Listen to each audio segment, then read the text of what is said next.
Assalamualaikum warahmatullahi wabarakatuh.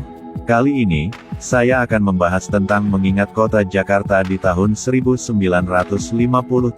Marilah kita bahas beritanya. Di masa itu, para pejuang receh dari perkampungan pergi mengadu nasib di kota Jakarta. Ada yang berjualan rujak bebek yang masih kelihatan manual, dibebek dengan sepotong kayu itu dinamakan alu. Alu itu, terbuat dari kayu, untuk menghaluskan bahan-bahan rujak, yang ditaruh di atas lumpang. Ada juga yang berjualan bahan-bahan pecah belah yang terbuat dari bahan alami, yaitu, bahan dari tanah liat. Di sisi lain, ada sekelompok tani yang setiap pagi pergi ke hutan, untuk mencari kayu bakar. Dan, ada juga yang berjualan mainan anak-anak yang masih manual bikinan tangan, belum bikinan pabrik.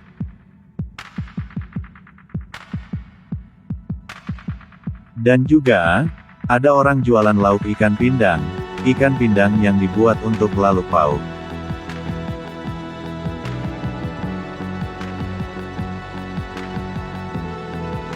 Dan juga, orang jualan kerupuk kaleng besar yang dipikul, dijajakan di warung-warung kecil.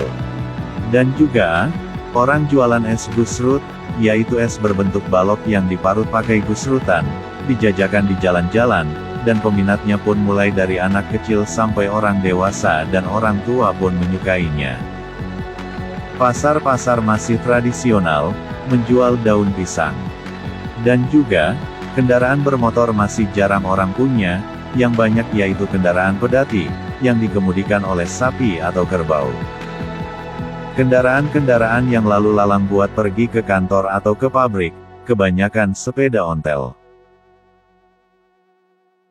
Masih banyak orang jualan bahan-bahan untuk rumah tangga, seperti sapu, kemoceng, dan lain-lainnya. Pasar-pasar masih tradisional, menjual daun pisang. Mainan anak-anak pun masih tradisional, dibuat tangan sendiri, bukan dari pabrik.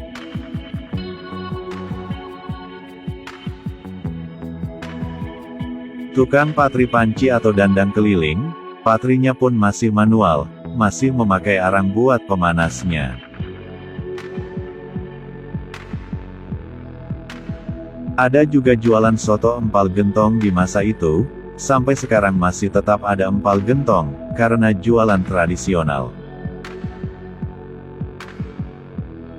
Tidak ketinggalan, abang becak pun masih banyak mengais rejeki di kota Jakarta, karena, Jakarta masih sepi pengendara sepeda motor atau mobil. Orang jualan tradisional di pinggir jalan masih aman. Abang becak pun masih banyak mengais rejeki di kota Jakarta, karena, Jakarta masih sepi pengendara sepeda motor atau mobil. Jualan jamu tradisional ataupun jamu botolan, sudah ada sejak dulu.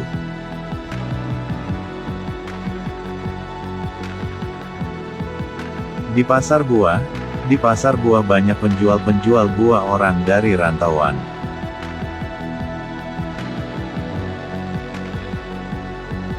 Penjual nasi dan kopi pun pasti ada, di pinggir jalan.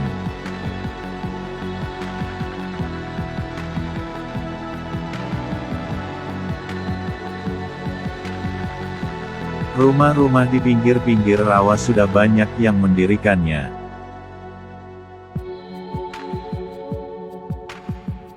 Di pinggir-pinggir pesisir pantai pun banyak perahu-perahu yang sedang bersandar di pinggir-pinggir pesisir. Mencuci baju atau yang lainnya, masih di sungai, karena masih belum ada mesin pompa air di rumah.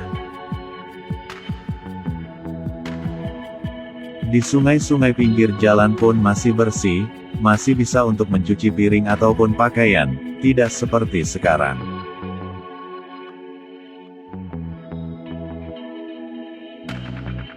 Banyak yang mandi di sungai, karena kebiasaan di masa itu. Mencuci baju atau yang lainnya, masih di sungai, karena masih belum ada mesin pompa air di rumah. Di sungai-sungai pinggir jalan pun masih bersih, masih bisa untuk mencuci piring ataupun pakaian, tidak seperti sekarang. Toilet pun masih berupa tradisional, di masa itu, walaupun orang kaya, kebiasaan belum mempunyai toilet, toilet dibuat umum di pinggir kali. Toko-toko masih sederhana, tidak seramai dan semewah sekarang.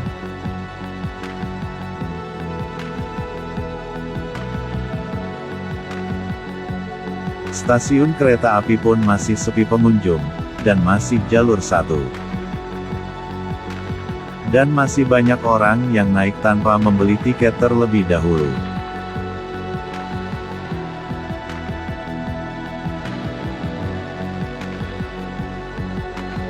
Stasiun kereta api pun masih sepi pengunjung, dan masih jalur satu.